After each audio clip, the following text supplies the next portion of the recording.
Welcome my dear students on my channel झक्कास मसालेदार पढ़ाई। आज बात करते हैं नए टॉपिक की, इलेक्ट्रोस्टैटिक वन। जैसा कि रिवीजन सीरीज स्टार्ट कर रहे हैं, आपको बता रखा है पहले से इस बारे में। दूसरी बात क्या है कि क्लास 12 टर्म 1 का सिलेबस और आपका जो डेट शीट है वो रिलीज हो चुकी है, उसको भी वीडियो के फॉर्म में डाल दिया है, तो आप उसका भी आनंद ले सकते हैं और उसी के अकॉर्डिंग पढ़ाई भी कर सकते हैं। तो इस चैनल के ऊपर जो केमिस्ट्री है वो डील कर रहे हैं, काफ़ी एक्सपीरियंस टीचर हैं आर के सर। आशीष सर मैथमेटिक्स डील कर रहे हैं, अच्छा एनर्जेटिक टीचर हैं। और मैं फिजिक्स डील कर रहा हूँ, माई सेल्फ सौरभ शर्मा। तो आइए देखते हैं इलेक्ट्रोस्टैटिक वन का रिवीजन सीरीज स्टार्ट करते हैं। ठीक है, आपको जो भी डाउट लगे कमेंट सेक्शन में जाके आप पूछ सकते हैं। तो देखिएगा भाई साहब, ठीक आ रहा है? ओके, देखो भाई साहब, इलेक्ट्रोस्टैटिक वन,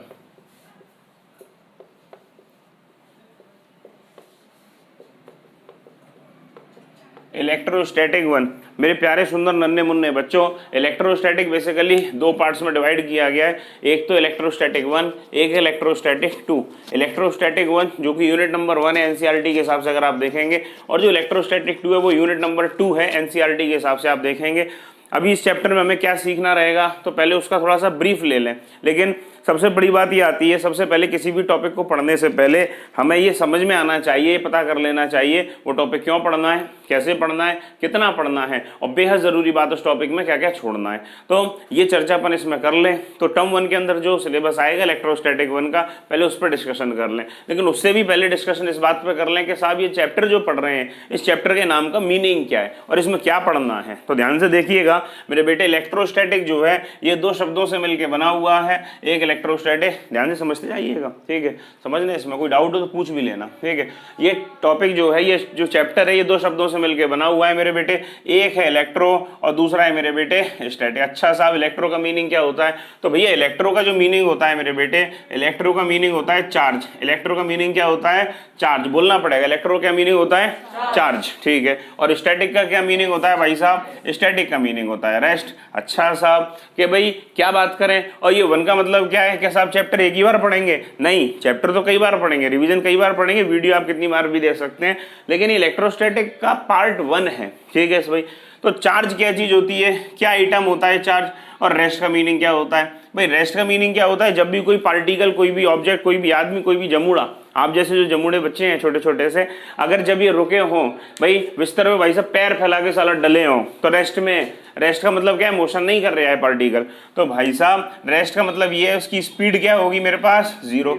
अच्छा भैया, ये चार्ज क्या चीज होती है? तो चार्ज की अगर बात करें तो होता क्या है सबसे पहले, अब मैं आपसे पूछूं चार्ज कितने टाइप का होता है, तो आप बोल दो कि सीधी बात है कि भैया एक पॉजिटिव चार्ज होता है और एक नेगेटिव चार्ज होता है। ये तो अपने को मालूम है, एक पॉजिटिव होता है, एक नेगेटिव होता है। लेकिन मेरा क्वेश्चन ये है कि चार्ज क्या होता है। तो चार्ज, सुनना ध्यान से, डेफिनेशन को सुनिएगा, क्या होता है कि किसी भी ऑब्जेक्ट के अंदर, मैंने बोला अंदर, अंदर पे फोकस करिएगा, किसी भी ऑब्जेक्ट के अंदर पाया जाने वाला ऐसा गुण, यानी नेचर, ऐसी प्रॉपर्टी, ऐसी कैरेक्टरिस्टिक, तो किसी भी ऑब्जेक्ट के अंदर पाया जाने वाला ऐसा गुण जिस गुण की वजह से वह ऑब्जेक्ट अपने नजदीक में रखे दूसरे ऑब्जेक्ट को। जैसे आप छत पे खड़े हुए हो, बगल की छत पे भाई साहब कोई सुंदर सी लड़की खड़ी हुई है, तो आपको देख के अट्रैक्शन फील होता होगा। इसी तरीके से भाई चार्ज क्या चीज है कि किसी भी ऑब्जेक्ट के अंदर पाया जाने वाला ऐसा गुण जिस गुण की वजह से वो ऑब्जेक्ट अपने नजदीक में रखे किसी दूसरे ऑब्जेक्ट को, या तो अट्रैक्ट करे यानी मोहब्बत हो जाए, चिपकने की कोशिश करे,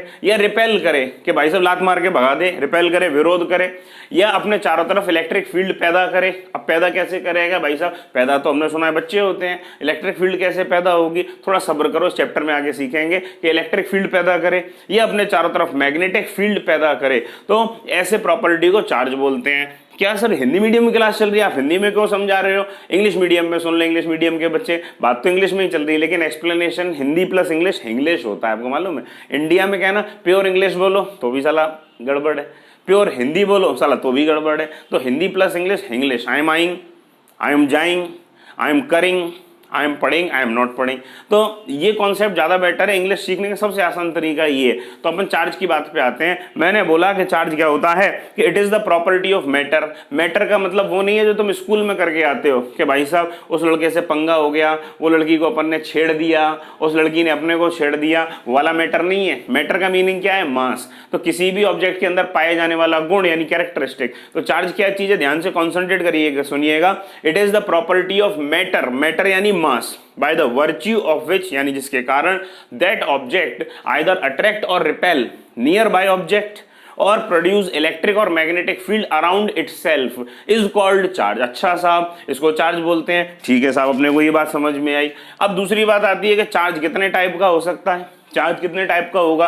तो एक होगा मेरे बेटे पॉजिटिव चार्ज और एक होगा मेरे पास नेगेटिव चार्ज।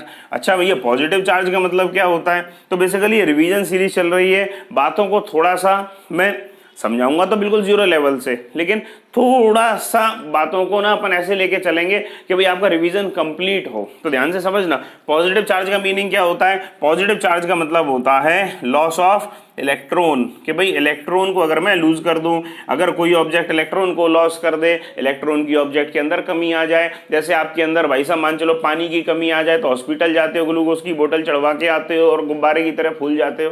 तो वही लॉस ऑफ इलेक्ट्रॉन का मतलब क्या होगा? Positive charge. और अगर गेन ऑफ इलेक्ट्रॉन होंगे, इलेक्ट्रॉन ठूस ठूस के भर दिए जाए किसी ऑब्जेक्ट के अंदर, तो गेन ऑफ इलेक्ट्रॉन की अगर बात करें साहब, तो गेन ऑफ इलेक्ट्रॉन का मतलब होगा नेगेटिव चार्ज। कोई ऑब्जेक्ट है भाई, उस ऑब्जेक्ट के अंदर से तुमने इलेक्ट्रॉन, उसमें एक ऑब्जेक्ट में झापड़ मारा, उसके अंदर के सारे इलेक्ट्रॉन तुमने चूस लिए, तुमने इलेक्ट्रॉन खींच लिए, तो उस पर चार्ज कैसा आएगा? पॉजिटिव। यानी पॉजिटिव चार्ज का मतलब क्या है कि साला इलेक्ट्रॉन कम हो गया ऑब्जेक्ट के ऊपर, और इलेक्ट्रॉन की क्या हो गई? डिफिशियंसी हो गई। और नेगेटिव चार्ज का मतलब क्या होगा कि भाई साहब पेट भर के तुमने खाना खा लिया, ठीक है, अब आदमी बोला है भाई तुम अपनी ससुराल गए, जैसे मान के चलो तुम्हारी शादी हो गई, ठीक है, अब शादी के बाद पहली बार ससुराल गए तो सालियां भी मिलेंगी, साले भी मिलेंगे, अरे जीजा जी थोड़ा सा और, थोड़ा सा और। अब जीजा जी की भाई साहब थोंद आगे निकल रही है, पेट भर चुका है, गले तक भर चुका है, लेकिन जीजा जी थोड़ी सी रबड़ी तो और लेनी पड़ेगी। 5-6 सालियां हैं मान के चलो आपकी, तो क्या करोगे भाई? मने भी नहीं कर सकते, क्योंकि साली भाई साली आदि घरवाली, तो भाई मने भी नहीं कर सकते अपन उस तरीके से, तो अपने को लेना भी पड़ेगा, है ना। तो मेन चीज क्या है कि अगर किसी ऑब्जेक्ट के अंदर पहले से इलेक्ट्रॉन है, तुमने ठूस ठूस के और इलेक्ट्रॉन भर दिए उसके अंदर, तो ऐसे चार्ज को क्या बोलेंगे? बोलना पड़ेगा कैसे, क्या बोलेंगे बेटा? Negative charge. ऐसे चार्ज क्या बोलेंगे? Negative charge. और अगर इलेक्ट्रॉन तुमने भाई झापड़ मार के खींच लिए, उसके निकाल लिए, तो ऐसे चार्ज को क्या बोलेंगे? Positive charge. यानी पॉजिटिव चार्ज जब आपको देखने को मिले तो इसका मतलब है कि loss of electron, negative charge का मतलब मिले यानी गेन ऑफ इलेक्ट्रॉन। अच्छा साहब, अब बात कर लें कि सर एक डाउट मन में आनी चाहिए बेटा, तुम्हारी डाउट क्या आनी चाहिए कि इलेक्ट्रॉन की बात क्यों कर रहे हो? बात जो है वो इलेक्ट्रॉन की ही क्यों कर रहे हो, प्रोटॉन की बात क्यों नहीं कर लेते हो? प्रोटॉन भैया थोड़ा सभ्य आदमी है। जब याद करो एक जमाने पहले जब आप लोग छोटे थे, आप बोलते थे कि मम्मी पापा अपने को तो रोड पे खेलने जाना है, मम्मी पापा ने बोला नहीं भाई कोई गाड़ी टक्कर मार जाएगी, तो घर से जाने दिया क्या? नहीं, घर में जो खेलना है घर में खेलो। इसी तरीके से एटम के अंदर क्या होता है? न्यूक्लियस। न्यूक्लियस के अंदर क्या होता है? न्यूट्रॉन और प्रोटॉन होता है। तो प्रोटॉन भाई साहब, न्यूक्लियस को प्रोटॉन से बेहद मोहब्बत है, बेइंतहा मोहब्बत है। न्यूट्रॉन जो आपका न्यूक्लियस है, न्यूक्लियस को प्रोटॉन से क्या है? मोहब्बत है। तो भाई न्यूक्लियस कहता है कि साला न्यूक्लियर फोर्स लगाऊंगा और तेरे को बाहर बिल्कुल नहीं जाने दूंगा। इसका मतलब प्रोटॉन हमेशा न्यूक्लियस के अंदर रेस्ट में रहता है। प्रोटॉन को हम पूरे चैप्टर पढ़ने के दौरान प्रोटॉन को एटम के अंदर से नहीं निकाल सकते हैं। जो अब बात करते हैं भाई निकाल, घर से निकलते कौन से बच्चे हैं? आवारा टाइप के भाई, जो बच्चे आवारा हैं या भाई साहब जिनका कहीं कोई चक्कर चल रहा है, कहीं केमिस्ट्री का टांका भिड़ा हुआ है किसी के साथ में, तो वो बच्चे अपने घर से ज़्यादा निकलने की कोशिश करते हैं, क्योंकि घर में वो बात सेट हो पाती नहीं है। तो बेसिकली एटम के अंदर इसी टाइप का जो आइटम है वो है इलेक्ट्रॉन, नेगेटिव चार्ज पार्टिकल है। तो इलेक्ट्रॉन बेसिकली निकलेगा, प्रोटॉन आपका रेस्ट में रहेगा। किसके अंदर? न्यूक्लियस के अंदर। क्यों? न्यूक्लियर फोर्स की वजह से। क्या होता है न्यूक्लियर फोर्स? स्ट्रॉन्गेस्ट फोर्स है नेचर और शॉर्ट रेंज का फोर्स होता है। ठीक है साहब, तो इलेक्ट्रॉन का पूरे चैप्टर में रोल पार्ट चलेगा, बाद बाकी प्रोटॉन हमेशा रेस्ट में रहेगा, प्रोटॉन की कोई चर्चा नहीं करने वाले हैं। तो ये अपन ने देखा कि चार्ज क्या होता है, चार्ज के कितने टाइप होते हैं, और बात कर लेंगे जब चार्ज रेस्ट में होगा तो कौन कौन से फिनोमेना हमें शो करेगा, उनका हमारी डेली लाइफ में क्या फायदा है, क्या नुकसान है, जो फायदा है उससे हमारी लाइफ आसान कैसे बने, और जो नुकसान है उस नुकसान को फायदे में कैसे कन्वर्ट करें। यानी कि हम जीवन में क्या चाहते हैं, आराम चाहते हैं भाई साहब, कि आराम पसंद आदमी अपन चाहते हैं कि साला जीवन में आराम हो, ठीक है। अब आराम अगर मान चलो चार्ज की वजह से कोई नुकसान है तो उसको भी अपन जब चार्ज रेस्ट में होगा, और अगर कोई वैसी प्रॉपर्टी शो कर रहा होगा जो कि हमारे लिए भाई हार्मफुल है, या यूं कह दीजिए कि भाई उतनी काम की नहीं है, तो हम कोशिश करेंगे कि उसको बेनिफिट में कैसे कन्वर्ट किया जाए। अच्छा साहब, चार्ज के रेस्ट में होने का डेली लाइफ में क्या बेनिफिट हम देखने को मिलता है, तो वो भी ध्यान से सुनिएगा। क्या बेनिफिट मिलता है, जैसे मान चलो तुम कार के अंदर बैठे हुए हो, खेलने वाली नहीं असली वाली कार, ठीक है भाई, तुम कार के अंदर बैठे हुए हो और कार रोड पे चल रही है, बिजली कड़कना चालू हो गई और तुम कार के अंदर से बाहर निकल के आ गए, बिजली तुम्हारे सिर पे गिर गई और तुम्हें आनंद आ जाएगा उस केस में। दूसरा सिनेरियो ये है कि कार के अंदर बैठे रहो, कार के अंदर बैठे रहोगे तो बिजली कार पे गिरेगी लेकिन अंदर नहीं आएगी, जबकि कार की जो छत है वो मेटेलिक कंडक्टर से ही मिलके बनी है, मेटेलिक ऑब्जेक्ट से ही मिलके बनी हुई है, लेकिन फिर भी उसके अंदर बिजली तुम्हारे ऊपर नहीं गिर रही है। लोहे की ट्रेन के अंदर जा रहे हो, ऊपर करंट चल रहा है, ऊपर करंट लगा हुआ है, वायर लगे रहते हैं, देखा है क्या तुमने कभी, वायर लगे रहते हैं, लेकिन क्या तुमको ट्रेन के अंदर घुसे और ऐसे करते हो क्या, नहीं। तुम्हें क्या करंट लगता है क्या, नहीं लगता। साहब क्यों नहीं लगता, ये चार्ज की प्रॉपर्टी है कि भाई चार्ज की प्रॉपर्टी होती है कि चार्ज किसी भी कंडक्टर के सिर्फ आउटर सरफेस पे लाई करता है, उसके अंदर नहीं लाई कर सकता। तो ये हमारे लिए डेली लाइफ में बेनिफिट का काम है। तो जो कार की डिजाइनिंग करते हैं या ट्रेन की डिजाइनिंग करते हैं वहां इस प्रॉपर्टी का यूज किया जाता है कि उसके अंदर तुम्हारे ऊपर कोई करंट नहीं लगता, चार्ज क्योंकि सरफेस के ऊपर पाया जाता है, सरफेस के अंदर चार्ज पाया जाता नहीं है, इस वजह से तुम मजे में आराम से ट्रेन में बैठ के जाते हो और अगर बगल में बैठी कोई लड़की को आराम से देख भी सकते हो। और अगर करंट लग रहा होता तो पहले तो तुम्हें ही आनंद आ जाता, तो लड़की तो दूर की बात है देखने की। तो खैर अपन ने ये देखा कि चार्ज की प्रॉपर्टी। अब आगे जरा चार्ज की कुछ प्रॉपर्टीज की बात कर लें, तो ध्यान से समझना मेरे प्यारे सुंदर बच्चों, प्रॉपर्टीज ऑफ चार्ज के साथ चार्ज की प्रॉपर्टी क्या होती है, प्रॉपर्टीज ऑफ चार्ज। अच्छा भाई साहब क्या होती है चार्ज की प्रॉपर्टी, सबसे पहली प्रॉपर्टी ये होती है कि जो चार्ज है, सबसे पहली प्रॉपर्टी होती है मेरे बेटे कि चार्ज एक स्केलर क्वांटिटी है। कैसी क्वांटिटी है बोलना पड़ेगा, चार्ज कैसी क्वांटिटी है, स्केलर क्वांटिटी है। क्या स्केलर क्वांटिटी का मतलब क्या होता है, तो मेरे प्यारे सुंदर बच्चों दो वैरायटी की क्वांटिटी नेचर में आपको पाई जाती है। कौन कौन सी पाई जाती है साहब, फिजिकल जो क्वांटिटी होती हैं, फिजिकल क्वांटिटी क्या होती है, ऐसी कोई क्वांटिटी जिसको हम नाप सकते हैं, तोल सकते हैं, मेजर कर सकते हैं और उसका यूज करके फिजिक्स के लॉज को, गणित के लॉज को डिफाइन कर सकते हैं, ऐसी प्रॉपर्टी को बोलते हैं फिजिकल क्वांटिटी, या ऐसी क्वांटिटी को बोलते हैं फिजिकल क्वांटिटी। अच्छा इसका एग्जांपल क्या हो सकता है, जैसे मान के चलो फिजिकल क्वांटिटी अगर समझनी है तो दो वैरायटी से हम समझ सकते हैं इस चीज को, हालांकि ये 11th की बात है लेकिन चूंकि यह काम आ रही है इसलिए समझा रहा हूं। तो एक होती है मेरे बेटे स्केलर और एक होती है मेरे बेटे वेक्टर। तो स्केलर क्वांटिटी क्या होती है, ऐसी कोई क्वांटिटी जो कि न्यू लॉ को फॉलो करे उसे बोलते हैं स्केलर, और ऐसी कोई क्वांटिटी जो कि न्यूड लॉ को फॉलो करे। अब तुमने सोचा अरे सर क्या बोल रहे हो सर, ये तो न्यूड का मतलब तो नंगा होता है, तो न्यूड का मतलब तुम्हारा वाला नहीं हमारा वाला, ये न्यूड NUD वाला, NUD ई नहीं लगाया मैंने इसमें। तो अब NU का मीनिंग क्या है, तो N का मतलब होता है न्यूमेरिकल वैल्यू, U का मीनिंग क्या होता है यूनिट। अब ऐसी कोई क्वांटिटी जिसमें सिर्फ न्यूमेरिकल वैल्यू बता दो और उसकी यूनिट बता दो और पूरी बात तुम्हें समझ में आ जाए, यानी किसी क्वांटिटी के कंप्लीट डिस्क्रिप्शन के लिए अगर सिर्फ तुम्हें दो बातों की आवश्यकता पड़ती हो कि यानी पहली कौन सी कि भाई न्यूमेरिकल वैल्यू और दूसरी कौन सी यूनिट, और इससे आपको बात समझ में आ जाए कि हाँ भाई साहब बात कंप्लीट हो गई, सेंस कंप्लीट हो गया, तो ऐसी क्वांटिटी को बोलते हैं स्केलर। और ऐसी कोई क्वांटिटी जिसको समझाने के लिए या जिसको समझने के लिए हमें दो नहीं साथ में तीन क्वांटिटी की आवश्यकता पड़ती हो, एक तो न्यूमेरिकल वैल्यू, दूसरी यूनिट और तीसरी डी का मीनिंग क्या डैडी जी, डायरेक्शन। डी का मीनिंग क्या है, डायरेक्शन। तो ऐसी क्वांटिटी को बोलते हैं वेक्टर फिजिकल क्वांटिटी। अच्छा साहब स्केलर का क्या एग्जांपल हो सकता है, मान के चलो घर से तुम चले, कोचिंग आए, कोचिंग पे आके मम्मी का कॉल आया कि बेटा जब कोचिंग से आओ तो 2 लीटर दूध ले आना। क्या ले आना, 2 लीटर दूध ले आना, यानी मिल्क ले आना, 2 लीटर दूध ले आना। ठीक है भैया, अब तुम दुकान पे गए, तुम भाई साहब लीटर भूल गए, तुम क्या भूल गए, लीटर। तुमने दुकान वाले से बोला कि 2 दूध दे दो अपने को, अब वो बोलेगा साला पागल आदमी है, इसको 2 दूध में कैसे दे दूं? बोलेगा भाई मतलब एक्चुअल में क्या बोला है घर से? तुमने बोला घर से तो यही बोला कि 2 दूध ले आना अपने लिए, तो 2 दूध कैसे लेके आएंगे? तो एक चीज समझना है इसमें न्यूमेरिकल वैल्यू और यूनिट दोनों होना आवश्यक है। कहने का मतलब समझ में आया क्या? जैसे मान के चलो घर पे से बोला कि 5 किलो शक्कर ले आना, 5 किलो शक्कर लेके आ जाना, घर से ऐसा बोला तुमसे, ठीक है भाई। दुकान पे गए, तुमने बोला भाई साहब किलो के भाव में शक्कर दे दो। अब बोला मेरे यहाँ तो बोरी रखी है पूरी की पूरी, साला मैं तो पूरा बेचने को तैयार बैठा हूँ, पूरा ही आइटम ले जा। अब तुमको पूरा तो नहीं मंगाया। तो भाई अगर किसी भी चीज को समझाने के लिए 2 चीजों की आवश्यकता पड़े, एक उसकी न्यूमेरिकल वैल्यू और एक उसकी यूनिट, और दोनों एक साथ आवश्यकता पड़े, तो ऐसी क्वांटिटी को स्केलर क्वांटिटी कहते हैं। अब मान के चलो अगर 2 लीटर अगर देखें तो ये 2 लीटर की बात करें तो 2 क्या है बोलना पड़ेगा? न्यूमेरिकल वैल्यू, और लीटर क्या है मेरे बेटे? उसकी यूनिट। बिल्कुल सही बोल रहे हो। और फिजिकल क्वांटिटी क्या है? ये दूध यानी कि मिल्क। दूध पिया है कभी? दूध के अलावा क्या पीते हो? बोतल से पीते हो कि गिलास से पीते हो बेटा? तो ठीक है, मेरे को लगा तुम लोग कच्चे चावल हैं शायद, तो शायद बोतल से पीते हो अभी भी।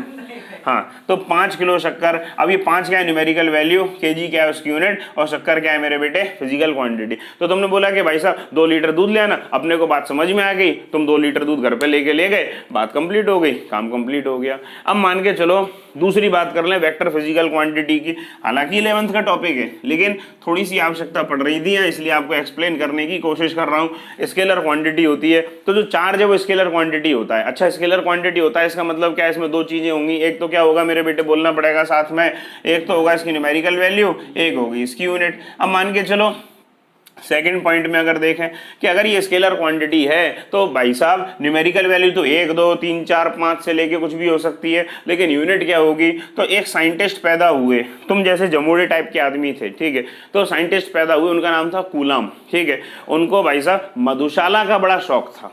जो साइंटिस्ट थे, जो कूलाम साहब थे, तुमने मधुशाला का भी मधुशाला शब्द सुना हुआ है? तो मधुशाला का उनको बड़ा शौक था। तो भाई साहब मधुशाला का मतलब ऐसा नहीं कि ऐसी शाला जहाँ मधु मिलता हो, शहद मिलता हो। मधुशाला मतलब जहाँ कि बढ़िया तरीके से पानी के अलावा मिला के कुछ सॉलिड ड्रिंक मिलता हो, ठीक है। तो मधुशाला का उनको बड़ा शौक था, तो वो शौक का उनने फायदा भी उठाया और उसको हमारे लिए भी काम की बात है। वो समझेंगे कैसे काम की बात है। तो साइंटिस्ट कूलाम ने बोला, क्या बोला साइंटिस्ट कूलाम ने? कि भैया जो एसआई यूनिट होती है, एसआई यूनिट किसकी होती है? चार्ज की। एसआई यूनिट चार्ज की क्या होती है? एक बात बताओ, मान चलो तुमने कोई खोज करी, तो तुम उसका नाम क्या रखोगे? अपने पड़ोसी के नाम पे कि अपने नाम पे? उसने भी यही काम किया, उसने भी कोई नया काम नहीं किया। उसने बोला कि साला मैंने चार्ज के बारे में बताया, तो चार्ज की ऐसा यूनिट होती है कूलाम, तो उसने कूलाम बोल दिया। और कूलाम को स्मॉल सी से शो कर देते हैं। क्या सी का मतलब कैट है इसमें? नहीं, सी का मतलब है कूलाम। सी का मीनिंग क्या है? कूलाम। तो चार्ज की ऐसा यूनिट क्या होती है मेरे बेटे? कूलाम। अब जैसे मान के चलो लिखा हुआ है charge Q equal to 5 coulomb, तो भाई साहब अपन ऐसे लिख रहे हैं, तो इसको लिखते समय हमें भाई एक चीज का ध्यान रखना है, अगर आगे कोई साइन नहीं लगा है इसका मतलब ये चार्ज कैसा है? पॉजिटिव चार्ज है। और मान के चलो अगर नेगेटिव चार्ज शो किया जाएगा, तो मान के चलो ऐसा दिया हुआ है तुम्हें -7 कूलाम, -7 कूलाम, या मान के चलो दे दिया जाए -10 कूलाम, तो -10 कूलाम यानी ये चार्ज कैसा है? नेगेटिव। अगर ये चार्ज नेगेटिव, इसका मतलब क्या है? गेन ऑफ इलेक्ट्रॉन हुआ होगा उस ऑब्जेक्ट के ऊपर, या लॉस ऑफ इलेक्ट्रॉन?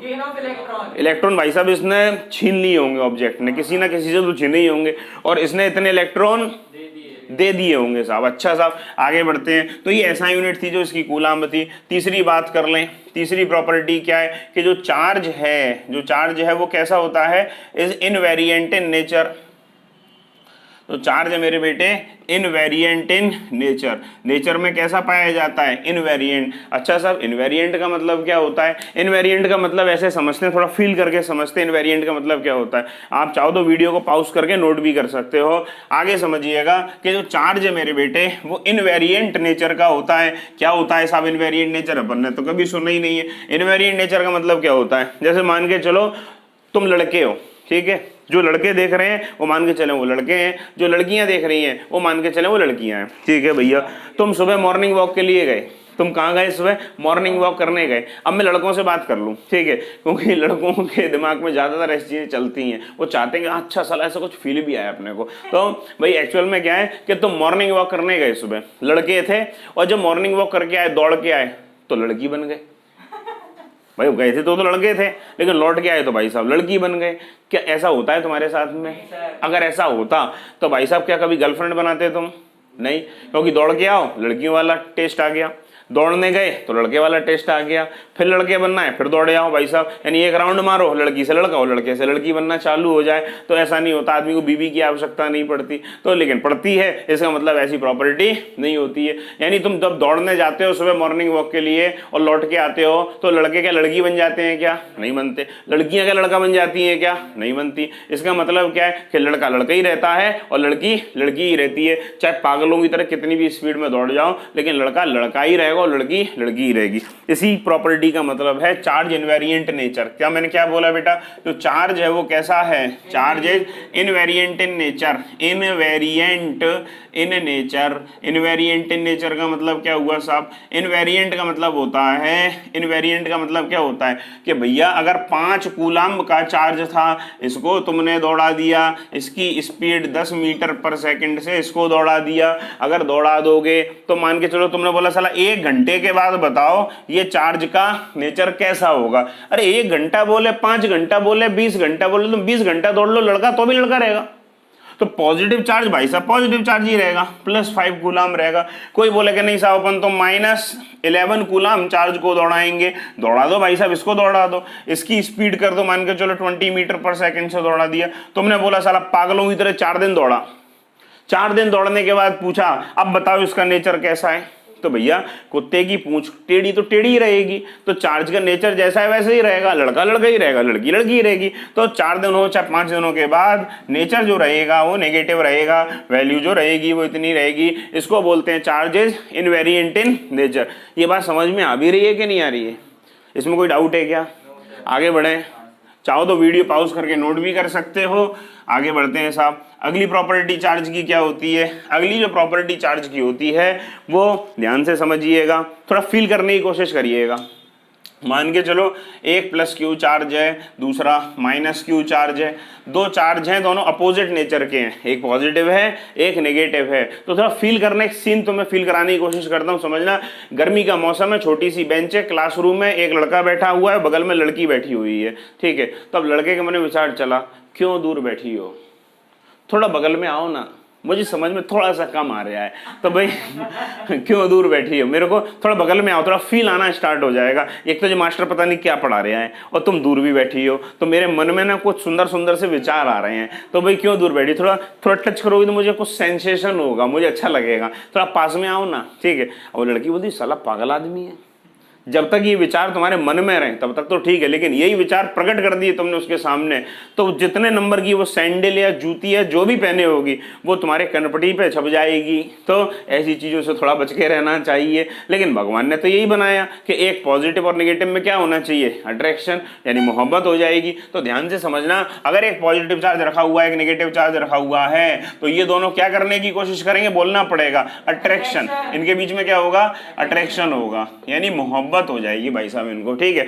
दूसरी बात अगर देखें कि साला एक पॉजिटिव चार्ज है ये दूसरा पॉजिटिव चार्ज है, दूसरा सीन महसूस करते हैं, वही गर्मी का मौसम है, छोटी सी बेंच है, क्लासरूम में क्लास चल रही है, लाइट चली गई है, एक लड़का बैठा हुआ है, दूसरे बगल में लड़के को बिठा दिया, गर्मी में वैसे भी पसीना ज्यादा आता है, दूसरा लड़का पहले से चिपकने की कोशिश कर रहा है, तो पहले लड़का क्या बोलेगा, नहीं आज चिपक जाए साला गले मिल जाए, ऐसे बोलेगा क्या, एक लात मार के बैठ, समझ में नहीं आ रहा, एक तो मेरे को मास्टर पागलों की तरह पढ़ा रहा है और दूसरा तू साला चिपक रहा है, दूर खिसक मेरे को समझ में नहीं आ रहा, भैया ऐसे करेगा।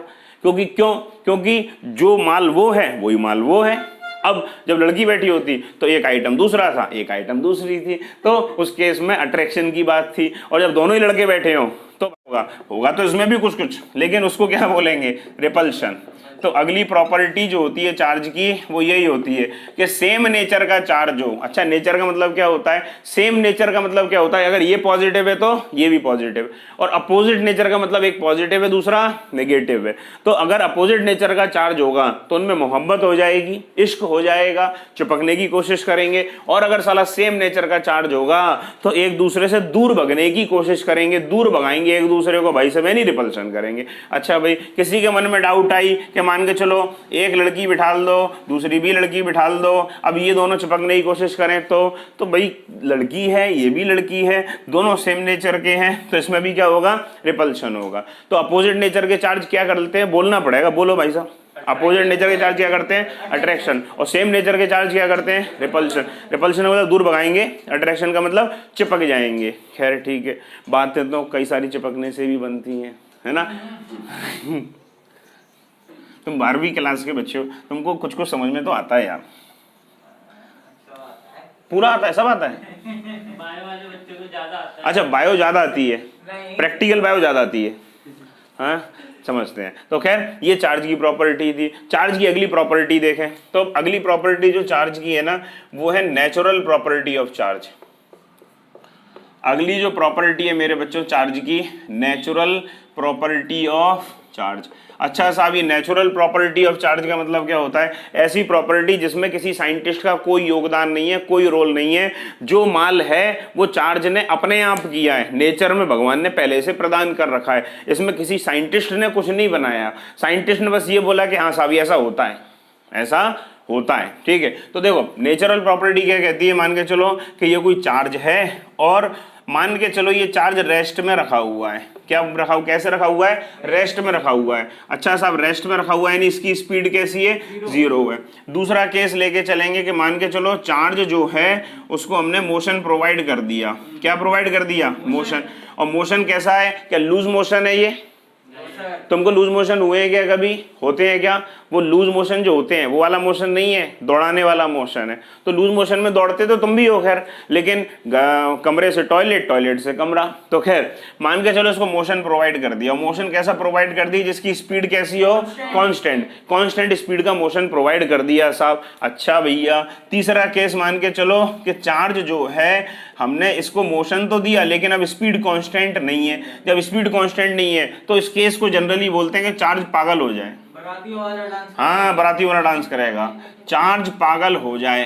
तो भाई साहब चार्ज पागल हो जाए का मतलब क्या है कि एक्सेलरेटेड मोशन करे, यानी जो मोशन हो वो कैसा हो, अरे बोलो, motion is accelerated, motion accelerated. जब स्पीड कांस्टेंट नहीं होगी, ये पूरा दिख भी रहा है कि नहीं यहाँ तक, पूरा दिख रहा है। तो अब भाई चार्ज अगर पागल हो जाए यानी स्पीड कांस्टेंट ना हो तो एक्सेलरेटेड मोशन करेगा, एक्सेलरेटेड मोशन करेगा साहब। अच्छा भैया, तो नेचर में भगवान ने ऐसा बोला, साइंटिस्ट ने नहीं बोला, भगवान ने ऐसा बोला कि जब चार्ज रेस्ट में होगा तो अपने चारों तरफ पैदा करेगा क्या, सिर्फ ई वेक्टर। ई का मतलब बोलो एलिफेंट है क्या, तो ई का मतलब क्या है, इलेक्ट्रिक फील्ड। ई का मीनिंग क्या है मेरे बेटे, इलेक्ट्रिक फील्ड पैदा करेगा। ई का मतलब है इलेक्ट्रिक फील्ड पैदा करेगा। जब चार्ज कांस्टेंट स्पीड से चलेगा तो इलेक्ट्रिक फील्ड भी पैदा करेगा, साथ में मैग्नेटिक फील्ड भी पैदा करेगा। ई वेक्टर का मतलब इलेक्ट्रिक फील्ड है, बी वेक्टर का मतलब क्या बाबा जी है, नहीं मैग्नेटिक फील्ड है।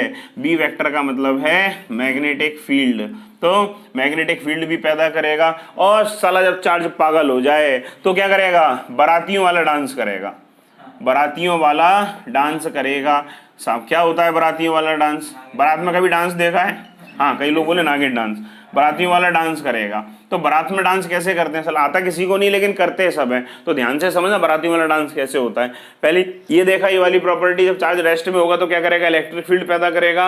जब मोशन विद कांस्टेंट स्पीड से चलेगा तो इलेक्ट्रिक और मैग्नेटिक फील्ड पैदा करेगा। और साला चार्ज पागल हो जाए यानी एक्सेलरेटेड मोशन करे तो बारातियों वाला डांस करेगा। तो जरा उस बारातियों वाले डांस को समझने की कोशिश करते हैं। तो ये दोनों चीजें मैं रब कर रहा हूँ, वीडियो को पॉज करिएगा, इसको नोट करिएगा और नेचुरल प्रॉपर्टी ऑफ चार्ज को समझिएगा। अच्छा, बारातियों वाला डांस का मतलब क्या है, जैसे मान के चलो मेरे प्यारे बच्चों कि ये एक्स एक्सिस है, ये वाई एक्सिस है। एक्स एक्सिस में मान के चलो मैंने ले ली इलेक्ट्रिक फील्ड और वाई एक्सिस में मान के चलो मैंने ले ली मैग्नेटिक फील्ड, ठीक है। तो जब बारातियों वाला डांस करेगा तो मान चलो इलेक्ट्रिक फील्ड ना ऐसे फ्लक्चुएट कर रही है, मैग्नेटिक फील्ड मान के चलो ऐसे फ्लक्चुएट कर रही है, इलेक्ट्रिक फील्ड के फ्लक्चुएशन कुछ ऐसे हो रहे हैं। ये टर्म 2 के अंदर चैप्टर है पूरा इलेक्ट्रोमैग्नेटिक वेव, बहुत डिटेल में देखेंगे उस चैप्टर को। और मान के चलो ये कुछ मैग्नेटिक फील्ड के जो वाइब्रेशन है वो ऐसे हो रहे हैं। तो एक्स एक्सिस ये, वाई एक्सिस ये, जेड एक्सिस कौन सी होगी, बिल्कुल सही सोच रहे हो, जेड एक्सिस ऐसी होगी, बोर्ड के प्लेन से बाहर आएगी। अब बोर्ड तो 2D प्लेन है तो बोर्ड में तो बना नहीं सकते जेड एक्सिस, तो इसलिए मैं बता रहा हूँ कि जेड एक्सिस ऐसी होगी। लेकिन दिखाने के लिए अपन ने बोर्ड में ऐसे बना दी कि ये जेड एक्सिस है। अच्छा साहब, अभी बाराती वाला डांस का मतलब क्या है, तो ध्यान से समझना। जैसे मान के चलो ये एक्स एक्सिस है, ये कौन सी एक्सिस है बोलना पड़ेगा, एक्स एक्सिस है, एक्स में कौन सी फील्ड है, इलेक्ट्रिक फील्ड। ये कौन सी एक्सिस है, इसमें कौन सी फील्ड है, और ये नच रही है, इसका मतलब फ्लक्चुएशन हो रहा है, इलेक्ट्रिक फील्ड कांस्टेंट नहीं है, ये भाई साहब फ्लक्चुएट कर रही है। ये हाथ में मटका रहा हूँ, बारात में ऐसे तो डांस होता है, आते तो किसी को नहीं है, कोई भी ऐसा नच रहा है, कोई भी कुछ भी कर रहा है, तो खैर अपन को तो ऐसा डांस देखना है क्योंकि इसमें काम आएगा। तो भाई साहब मान के चलो कि इलेक्ट्रिक फील्ड एक्स एक्सिस में है, मैग्नेटिक फील्ड वाई एक्सिस में है, और ये दोनों फ्लक्चुएट हो रही हैं। तो ये एक्स ये वाई, जेड कौन सी होगी बोलना पड़ेगा, ये जेड एक्सिस होगी। तो चार्ज कहाँ चला जाएगा, ये एक्स ये वाई, और चार्ज इस तरीके से दौड़ के चला जाएगा। ऐसे देख लो, चार्ज इस तरीके से दौड़ के चला जाएगा। इसको बोलते हैं बारातियों वाला डांस। यानी अगर एक्स एक्सिस में इलेक्ट्रिक फील्ड है, वाई एक्सिस में मैग्नेटिक फील्ड है, तो चार्ज कौन सी एक्सिस में जाएगा बोलना पड़ेगा, जेड एक्सिस में। और जब चार्ज जेड एक्सिस में जाएगा तो कभी तुमने सुना है क्या, जैसे मान के चलो तुम्हारी शादी हो गई, ठीक है, बीबी आ गई, अब डॉक्टर ने बोला कि बधाई हो तुम्हें पिल्ला हुआ है, या बधाई हो तुम्हें भैंस पैदा हुई है, ऐसा बोलते हैं क्या। एक लड़के की शादी जब लड़की से होगी तो जो पैदा भी होगा वो कैसा हो, बच्चा होगा, या तो बेबी बॉय होगा या बेबी गर्ल होगी, है ना। बेबी बॉय यानी लड़का होगा या लड़की पैदा होगी। ऐसा होगा पिल्ला हुआ है, मेरे को चूहा हुआ है, तुमको ऐसा हुआ है वैसा हुआ है। जानवर पैदा होंगे क्या, नहीं। अगर ऐसा तुम्हारे साथ होता है, इसका मतलब मान के चलना तुम्हारे अंदर कुछ कुछ गुण वैसे पाए जा रहे हैं। तो खैर ध्यान से समझिएगा। अब ये जो जेड एक्सिस है, इस पर क्या इलेक्ट्रोमैग्नेटिक वेव, इसको क्या बोलते हैं, इलेक्ट्रोमैग्नेटिक वेव। यानी इलेक्ट्रिक फील्ड और मैग्नेटिक फील्ड को मिला के जब इलेक्ट्रिक और मैग्नेटिक फील्ड को एक दूसरे से मोहब्बत हो गई, यानी जब आपको मोहब्बत अपनी बीवी से हो जाएगी, तो उसके बाद डॉक्टर बोलेगा बधाई हो आपको बच्चा हुआ है। तो ये वो बच्चा ही है, इलेक्ट्रिक फील्ड और मैग्नेटिक फील्ड का कॉम्बिनेशन, और इसको बोलते हैं इलेक्ट्रोमैग्नेटिक वेव। अच्छा साहब, इलेक्ट्रिक फील्ड के वाइब्रेशन अगर ऐसे हैं तो अपन ने ऐसे बना दिया, मैग्नेटिक फील्ड के वाइब्रेशन कुछ ऐसे थे तो अपन ने ऐसे बना दिया। ये जो पूरा आइटम बन के आया, इसको क्या बोलते हैं, ई एम वेव। इसको क्या बोलते हैं बेटा, ई एम वेव। ये ई एम वेव का मतलब क्या है, एलिफेंट मंकी वेव नहीं, electromagnetic wave. Electromagnetic wave, electro मतलब इलेक्ट्रिक फील्ड से पैदा हुई, मैग्नेटिक मतलब मैग्नेटिक फील्ड से पैदा हुई, और वेव का मतलब क्या है, रोड पे चलती हुई लड़की को बोलते हैं hi baby what are you doing, from where are you coming and where are you going. ऐसा बोलते ना, hey baby, hi baby, and you know I am a love and you are my love and I have so many love, ऐसा बोलते हो ना। तो actual में ये वो वाली वेव नहीं है। वेव शब्द का मतलब क्या है, disturbance in the medium. Medium के अंदर जब तुम डिस्टरबेंस पैदा कर दो तो उसको बोलते हैं वेव। वेव वाले चैप्टर में 11th में आपने सीखा होगा, और अगर नहीं सीखा तो अभी कुछ ही दिनों में IIT JEE की सीरीज लॉन्च कर रहे हैं इस झक्कास मसालेदार पढ़ाई चैनल के ऊपर।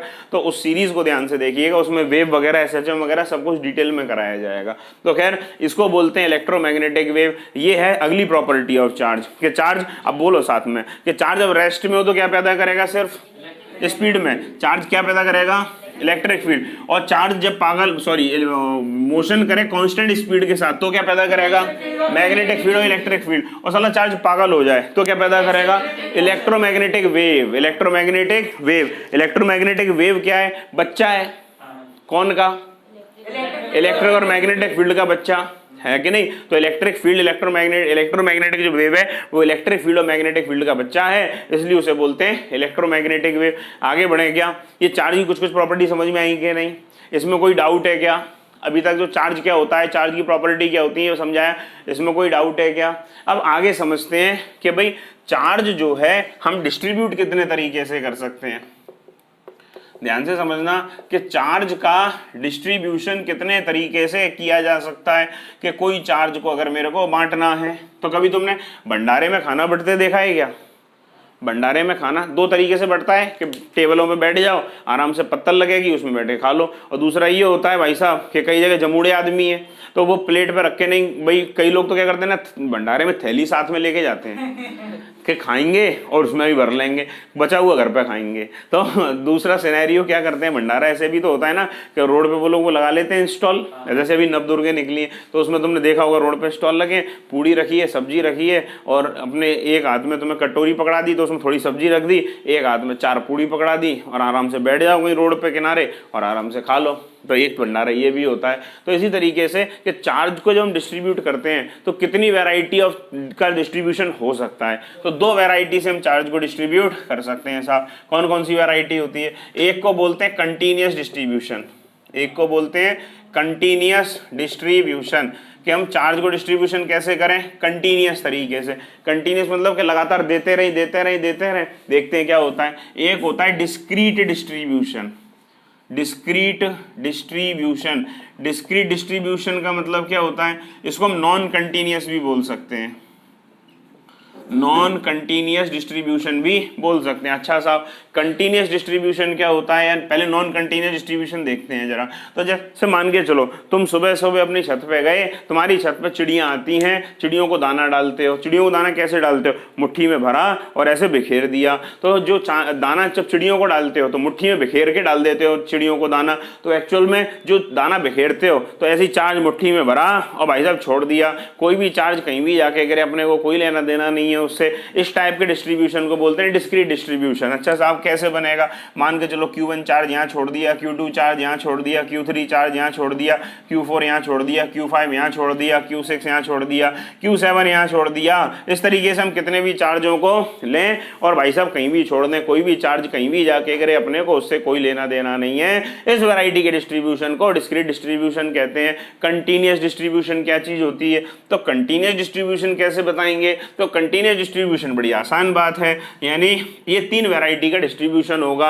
यानी जब भी किसी ऑब्जेक्ट के ऊपर, मैंने पहले ही बोला चार्ज किसी ऑब्जेक्ट के अंदर नहीं पाया जाएगा, उसके सिर्फ सरफेस पे पाया जाएगा। कईयों के मन में डाउट आ रही होगी, क्यों, ऐसा क्यों? तो अगर कोई मेटेलिक कंडक्टर है तो कंडक्टर का मतलब तुमने केमिस्ट्री में सुन रखा होगा कि कंडक्टर के अंदर इलेक्ट्रॉन पूल होता है, नंबर ऑफ फ्री इलेक्ट्रॉन्स अंदर ठूस ठूस के बल्क में भरे होते हैं भाई साहब। अच्छा, बल्क में भरे होते हैं। अब तुमने उसमें एक्स्ट्रा चार्ज दिया मतलब इलेक्ट्रॉन दिए। प्रोटॉन तो भाई रेस्ट में ही रहेगा, प्रोटॉन तो कोई खेल करते ही नहीं है भाई। मान चलो आदमी है, मेन किसी भी एटम का हर्ट क्या होता है, उसका प्रोटॉन, या यूं कह दो न्यूक्लियस। अब न्यूक्लियस के अंदर से तुमने प्रोटॉन निकाल लिया, एटम की एग्जिस्टेंस ही खत्म हो जाएगी। जिस तरीके से आदमी पूरा, जैसे मान चलो सागर बहन जी हैं, तो सागर बहन जी पूरी बढ़िया तरीके से बनी रहे, ठीक है। अब इनका ना दिल बाहर निकाल लो और सब माल इसमें डला रहने दो, तो ये काम करेगा क्या इसका आइटम? कोई आइटम काम नहीं करेगा। कोई भी आइटम काम करेगा क्या? एक्सेप्शन तो नहीं है, तो ठीक है, कोई आइटम काम नहीं करेगा। यानी आदमी के अंदर मेन चीज क्या होती है, उसका दिल। अब दिल तुम निकाल लो, आदमी को वैसा बना रहने दो तो आदमी काम करना बंद कर देगा। उसी तरीके से किसी एटम के अंदर से प्रोटॉन निकाल लोगे या न्यूक्लियस को ही बाहर निकाल लोगे तो एटम की एग्जिस्टेंस खत्म हो जाएगी। तो इसी वजह से हम प्रोटॉन को कभी नहीं निकालते हैं। प्रोटॉन हमेशा न्यूक्लियर फोर्स की वजह से न्यूक्लियस के अंदर रेस्ट में पाया जाता है। तो पूरा गेम किस बात का है? इलेक्ट्रॉन का। तो भाई साहब, इलेक्ट्रॉन को किसी भी ऑब्जेक्ट के ऊपर डिस्ट्रीब्यूट इस तरीके से किया जाए कि वो तुम्हें देखने में बड़ा अच्छा लगे, सिस्टमेटिक लगे, रेगुलर लगे। तो ऐसे डिस्ट्रीब्यूशन को कंटीन्यूअस डिस्ट्रीब्यूशन बोलते हैं। अच्छा भाई, कैसे होता है? तो कितने वैरायटी का होता है? तो एक होता है मेरे बेटे LCD, दूसरा होता है SCD और तीसरा होता है VCD। तो LCD तो सर वो होती है जो घर में लगी है, नहीं। LCD का मतलब है linear charge distribution. Linear charge distribution बोल दो या डेंसिटी बोल दो, एक ही बात है। SCD का मतलब होता है सरफेस चार्ज डिस्ट्रीब्यूशन या सरफेस चार्ज डेंसिटी। VCD का मतलब होता है वॉल्यूम चार्ज डिस्ट्रीब्यूशन या वॉल्यूम चार्ज डेंसिटी। ठीक है साहब, देखते हैं जरा एक एक करके इनको, लीनियर चार्ज डिस्ट्रीब्यूशन और वॉल्यूम चार्ज डिस्ट्रीब्यूशन और सरफेस चार्ज का डिस्ट्रीब्यूशन की बात करें तो इसमें अगर बहुत ध्यान से देखें तो LCD का मतलब क्या होगा। तो अगर मैं पहले LCD को समझाऊं तो LCD को लैम्डा से शो किया जाता है। लैम्डा का मतलब क्या होता है? किसी भी चार्ज को अगर किसी ऑब्जेक्ट की लंबाई के ऊपर डिस्ट्रीब्यूट कर दिया जाए, किसी भी चार्ज को किसी ऑब्जेक्ट की किसके ऊपर डिस्ट्रीब्यूट कर दिया जाए, बिल्कुल सही बोल रहे हो, लंबाई के ऊपर डिस्ट्रीब्यूट कर दिया जाए, तो ऐसे डिस्ट्रीब्यूशन को बोलते हैं लीनियर चार्ज डिस्ट्रीब्यूशन या LCD के नाम से भी जाना जाता है। एग्जाम्पल लेके चलते हैं, मान के चलो ये रॉड है, ये क्या है तुम्हारे पास? कोई रॉड है, और कैसी रॉड है? कंडक्टिंग रॉड है। तो कंडक्टिंग रॉड है, तुम भाई साहब पागल हो गए, तुमने इसको +Q चार्ज दे दिया तो चार्ज इसकी लेंथ पे डिस्ट्रीब्यूट हो जाएगा। अगर लेंथ पे डिस्ट्रीब्यूट हो जाएगा तो इस प्रकार के डिस्ट्रीब्यूशन को LCD बोलेंगे। अगर इसकी लंबाई L है तो इसके लिए लैम्डा कैसे लिखेंगे? Q/L। तो Q कैसे लिख सकते हो? Lambda into L। थोड़ी सी ध्यान से समझने वाली बात है, एग्जामिनेशन में तुमको लैम्डा दे देगा और पूछेगा चार्ज बताओ, तो Q की वैल्यू लैम्डा इंटू L हो जाएगी। L का मतलब क्या? लल्लू है, लेंथ है। ठीक है भाई, अब मान के चलो दूसरा एग्जाम्पल लेके चलें कि हमारे पास एक रॉड थी, एक वायर था, स्ट्रेट वायर था ऐसे, उसको लिया, घुमा के जोड़ दिया तो रिंग बन गई। अरे वायर को जोड़ देंगे तो रिंग ही तो बनेगी। अरे रिंग बन गई। अगर रिंग बन गई, अपन ने साहब इसको चार्ज प्लस क्यू दे दिया। अगर इस रिंग का रेडियस आर होता तो चार्ज इसके ऊपर ऐसे डिस्ट्रीब्यूट हो गया होता, और चार्ज ऐसे डिस्ट्रीब्यूट हो गया होता तो बात अपने को समझ में आ रही है। तो इसके लिए लैम्डा कैसे लिखते, तो लैम्डा, ये रिंग है, ये रिंग है। रिंग का मतलब क्या, लड़कों के माइंड में तो चलता है शादी वाली अंगूठी, कब होगी अपनी मैरिज। हाँ, तो बावरे पाई आर स्क्वायर क्यों होगा, पाई आर स्क्वायर तो एरिया होता है। तो लैम्डा क्या होगा, क्यू बाई एल। तो इस किसी भी सर्कल की लेंथ क्या होती है, अरे बोलो क्या होती है लेंथ, तुम भी तो बोलो, कमेंट में करके बताना उसमें लेंथ क्या होती है, सरकमफ्रेंस के बराबर होती है। तो भैया कितनी होगी, क्यू बाय 2 पाई आर। अगर रेडियस इसका आर है तो lambda equal to Q by 2 pi R हो जाएगा। तो ये एलसीडी है, यानी ये लीनियर चार्ज डेंसिटी या लीनियर चार्ज डिस्ट्रीब्यूशन का था। तो इसको छापो जल्दी से, छापेंगे इट फास्ट, छापेंगे, आगे बढ़े। तो देखो आगे भाई साहब, ये समझ में आ रहा है ना, पक्का, बहुत अच्छे से। तो ठीक है।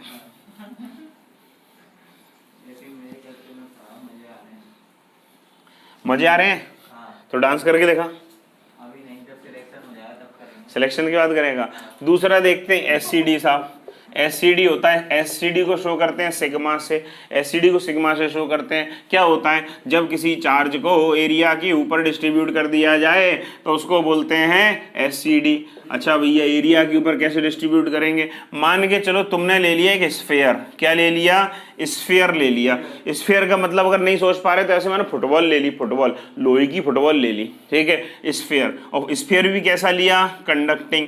तो कंडक्टिंग स्फेयर अगर अपन ने साहब ले लिया, कंडक्टिंग स्फेयर का मतलब है कि इसके अंदर चार्ज नहीं होगा, जो चार्ज होगा इसकी सरफेस पे होगा। तुमने इस आइटम को चार्ज दिया, अगर आइटम को चार्ज दिया तो चार्ज उसकी सरफेस पे डिस्ट्रीब्यूट हो जाएगा, चार्ज उसकी सरफेस पे डिस्ट्रीब्यूट हो जाएगा। अगर डिस्ट्रीब्यूट हो जाएगा, इसका रेडियस अगर आर है तो इसके लिए सिग्मा कैसे लिखा जाए, charge per unit. Surface area क्या होता है स्फीयर का, बिल्कुल सही, 4 pi R square. Surface area क्या होता है, sigma equal to Q upon 4 pi R square. तो ये एससीडी इस तरीके से देखेंगे। और क्या देख सकते हैं, मान के चलो एससीडी के लिए, और बताओ और क्या देख सकते हैं, जैसे स्फीयर का अपन ने देखा, और कहाँ कर सकते हैं बताओ, पेपर पे, पेपर पे क्या, जैसे मान के चलो तुम्हारे पास क्या है कि एक ना सिलेंडर है, सिलेंडर, ठीक है, सिलेंडर है भाई साहब। सिलेंडर पे तुमने चार्ज दिया, वो चार्ज उसकी सरफेस पर डिस्ट्रीब्यूट हो गया। अगर चार्ज सरफेस पर डिस्ट्रीब्यूट हो गया, इस सिलेंडर की लंबाई अगर एल है, ये सिलेंडर गैस में चूल्हे बनाने वाला नहीं है, ये रेडियस इसका आर है। जो घर में सिलेंडर आता है दिखता वैसे ही है लेकिन होता वो नहीं है। तो इसके लिए अगर मैं सिग्मा लिखूं तो सिग्मा क्या लिखूंगा, चार्ज बटे एरिया। अब लेकिन एरिया क्या है इसका, 2 पाई आर, तो इसकी सरकमफ्रेंस, और लंबाई इसकी एल, तो इसका एरिया क्या हो जाएगा, 2 पाई आर इंटू एल। तो ये साहब इसके लिए सिग्मा आ गया, sigma equal to Q upon 2 pi R L. तो इसका सिग्मा अपन ने नोट कर दिया। अब देखें वीसीडी। वीसीडी का मतलब क्या होता है, वॉल्यूम चार्ज डिस्ट्रीब्यूशन। तो वॉल्यूम चार्ज डिस्ट्रीब्यूशन का मतलब क्या होता है और कहाँ यूज करते हैं, तो वो ध्यान से समझ लिया जाए। तो अभी हमने देखा एलसीडी और एससीडी। तो एलसीडी और एससीडी ये दोनों कहाँ यूज किए जाते हैं मेरे बेटे, कंडक्टर्स के लिए। अगर कोई मटेरियल जो है वो कंडक्टर होगा, कंडक्टर का मतलब ऐसा कोई आइटम जो कि अपने अंदर से करंट को फ्लो करने दे, तो उसको बोलते हैं कंडक्टर। ऐसा कोई मटेरियल होगा तो उसे कंडक्टर बोलेंगे। और एक दूसरा मटेरियल होता है जिसे बोलते हैं इंसुलेटर, इंसुलेटर्स। इंसुलेटर का मतलब क्या होता है, लकड़ी हो गई, प्लास्टिक हो गई, तो ये क्या करते हैं, अपने अंदर से करंट को फ्लो नहीं होने देते हैं। तो इंसुलेटर, इंसुलेटर के लिए यूज किया जाता है वीसीडी। ये बात अपने को दिमाग में रखनी चाहिए थोड़ी सी, आईआईटी जेईई नीट के लिए भी ये बात काम की है। इंसुलेटर के लिए सिर्फ वीसीडी यूज किया जाएगा, बाद बाकी कंडक्टर के लिए हम वीसीडी को यूज नहीं करेंगे। तो वीसीडी क्या होता है, वॉल्यूम चार्ज डिस्ट्रीब्यूशन। वीसीडी को शो करते हैं रो से। तो रो की वैल्यू क्या हो जाती है, चार्ज पर यूनिट वॉल्यूम। तो चार्ज पर यूनिट वॉल्यूम हो जाएगा मेरे प्यारे सुंदर बच्चों वीसीडी। अब मान के चलो जैसे अपन ने कोई स्फीयर ले लिया, अरे सर बार बार स्फीयर ले रहे हो, अबे तो जो कोर्स में वही तो लेंगे। ये स्फीयर ले लिया, इसका सेंटर हुआ है, लेकिन स्फीयर अब कैसा है, non conducting. Non conducting sphere है। नॉन कंडक्टिंग को फिजिक्स की भाषा में डाई इलेक्ट्रिक भी बोलते हैं, dielectric sphere. Dielectric sphere भी बोलते हैं साहब। तो मान के चलो इसके लिए अपने को रो निकालना है, इसको तुमने चार्ज दिया तो इंसुलेटर की प्रॉपर्टी होती है कि चार्ज सरफेस पे दे दोगे तो सरफेस पर रह जाएगा, चार्ज अंदर डाल दोगे अंदर रह जाएगा। यानी इंसुलेटर की प्रॉपर्टी ये होती है मेरे प्यारे बच्चों कि चार्ज जहां छोड़ दोगे, यानी बेशरम होता है, जहां छोड़ दोगे वहीं। कुछ बच्चे ऐसे होते हैं ना, तुमने जिनको एक क्वेश्चन सिखाया वो एक ही क्वेश्चन करेंगे। कुछ बच्चे ऐसे होते हैं एक क्वेश्चन तुमने सिखाया वो 10 क्वेश्चन ऑटोमेटिक करके लाएंगे, उनको बोलते हैं होशियार बच्चे। और ऐसे बच्चे जो भाई साहब तुमने एक क्वेश्चन कराया वो बोलेगा तूने बताया ही नहीं था मास्टर, अपने को एक ही कराया था, अपन एक ही करके लाएंगे। तो जो बेशरम टाइप के बच्चे होते हैं ये बेशरम टाइप के कंडक्टर है। आप लोग बेशरम नहीं, अपने ऊपर लेके मत चलना। तो ये बेशरम टाइप का कंडक्टर के चार्ज जहां छोड़ दोगे वहीं साला बना रहेगा चार्ज। तो इसके लिए अगर वॉल्यूम में छोड़ोगे तो अंदर बना रहेगा। तो Q अपॉन वॉल्यूम, अब वॉल्यूम स्फीयर का वॉल्यूम क्या होता है 4/3 pi r cube, 4/3 pi r cube हो जाएगा। तो इसके लिए अगर इसके लिए अपन Q की वैल्यू लिखना चाहें तो Q की वैल्यू आ जाएगी rho into 4/3 pi r cube, ये बन जाएगा इसका साहब Q। तो अपन ने ये चार्ज का डिस्ट्रीब्यूशन देखा, एक कंटिन्यूस एक नॉन कंटिन्यूस चार्ज का डिस्ट्रीब्यूशन देखा। अच्छा भैया अभी ये चार्ज देखा, चार्ज का डिस्ट्रीब्यूशन देखा, चार्ज के टाइप देखे, इसके बाद ये क्यों देखा और चार्ज की प्रॉपर्टी देखी। क्यों देखा ये इसलिए देखा तो कूलम बाबा ने बोला, और दूसरी बात अपने सिलेबस में है इसलिए अपन ने देखा। तो अगला जो सीखना था, एक्चुअल में ये सब देखने के पीछे का छोटा सा कारण ये था कि जो अपने को सीखना था वो सीखना था कूलम्स लॉ। और कूलम्स लॉ से भी पहले थोड़ी छोटी सी कहानी जिसका क्वेश्चन एग्जामिनेशन में आता है। तो क्वेश्चन सुनना, एमसीक्यू के फॉर्म में ही क्वेश्चन आ जाएगा, सुनना। जैसे मान के चलो हमने सिल्क ले लिया, सिल्क का कपड़ा ले लिया, सिल्क को रगड़ दिया, रब किया सिल्क को, तुझ में रब दिखता है, तू क्या करे मैं क्या करूं। तो सिल्क को रब कर दिया, रब किससे कर दिया बोलना पड़ेगा, गिलास से। अगर गिलास की रॉड से रब कर दोगे तो 4 ऑप्शन आ जाएंगे। पहला ऑप्शन ये आएगा कि सिल्क के ऊपर पॉजिटिव चार्ज आएगा, गिलास के ऊपर नेगेटिव चार्ज आएगा।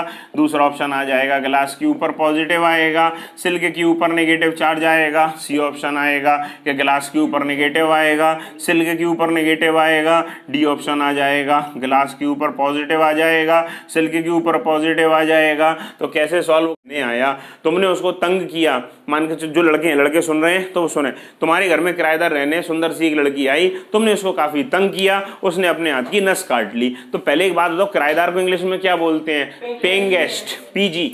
तो भाई साहब किराएदार को इंग्लिश में बोलते हैं पीजी, और उसने अपने हाथ की नस काट ली तो उसको एनएस शॉर्ट में लिख दिया। अच्छा साहब क्यों लिख दिया, शॉर्टकट से जैसे दिमाग में सेट हो जाए। तो जी का मतलब इसमें क्या है, पार्ले जी नहीं, गिलास। पी का मीनिंग क्या है, पॉजिटिव। एस का मीनिंग क्या है, सिल्क। और भैया एन का मीनिंग क्या है, नेगेटिव। इसका मतलब जब गिलास को सिल्क से रगड़ोगे तो गिलास पे कैसा चार्ज आएगा, पॉजिटिव। सिल्क पे कैसा आएगा, नेगेटिव। अगर गिलास पे पॉजिटिव आ रहा है इसका मतलब क्या समझोगे कि गिलास ने इलेक्ट्रॉन लिए कि दिए, दे दिए। लॉस ऑफ इलेक्ट्रॉन को जो पॉजिटिव चार्ज बोलते हैं, गिलास ने इलेक्ट्रॉन दिए। सिल्क पे नेगेटिव आया, इसने चूस लिए इलेक्ट्रॉन साले ने, इसने भाई साहब दे झापड़ गिलास में इलेक्ट्रॉन छीन लिए तो इसमें नेगेटिव चार्ज आ गया। अच्छा भैया ये क्वेश्चन, तो इसका आंसर क्या हो जाएगा, गिलास पे पॉजिटिव सिल्क पे नेगेटिव। तो गिलास पे पॉजिटिव सिल्क पे नेगेटिव चार्ज आ जाएगा। कैसे याद रखोगे इस ट्रिक को, ऐसे याद रखोगे कि भाई किराएदार रहने आया, किराएदार को अंग्रेजी में इंग्लिश में पीजी बोलते हैं, पेइंग गेस्ट बोलते हैं। पैसा दो घर में रहो, जैसे होटल का मतलब क्या होता है, पैसा हो तो खा नहीं तो टल। तो यही काम है पेइंग गेस्ट का। एनएस नस काट ली उसने अपने हाथ की, क्योंकि तुमने उसको तंग किया, तो एनएस शॉर्ट में लिख दिया। अच्छा साहब अगला क्वेश्चन मान के चलो थोड़ा सा इसको कॉम्प्लिकेटेड करें, घुमा के आ जाए क्वेश्चन घूम के ऐसे आ जाता। मान के चलो क्वेश्चन इसी वैरायटी का होता और घूम के ऐसे आ जाता कि एबोनाइट की रॉड को हमने बिल्ली के बालों से रगड़ा। ठीक है, क्वेश्चन ही आ जाता एबोनाइट की रॉड है, एबोनाइट की रॉड है, एबोनाइट की रॉड को फर से रगड़ा। फर का मतलब बिल्ली के बाल, ठीक है, बिल्ली के बालों से अपन ने रगड़ दिया। तो फिर से वही ऑप्शन आ गया कि भैया एबोनाइट पे पॉजिटिव आएगा और फर के ऊपर नेगेटिव आएगा।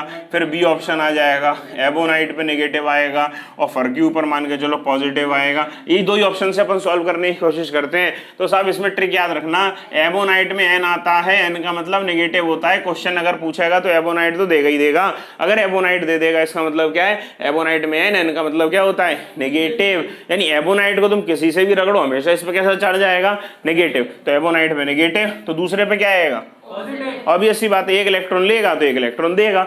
एबोनाइट पे नेगेटिव, तो फर के ऊपर क्या आएगा, पॉजिटिव। नोट करो बेटा इसको, इसमें कोई डाउट हो तो पूछो, इसमें कोई भी डाउट लगे तो पूछो।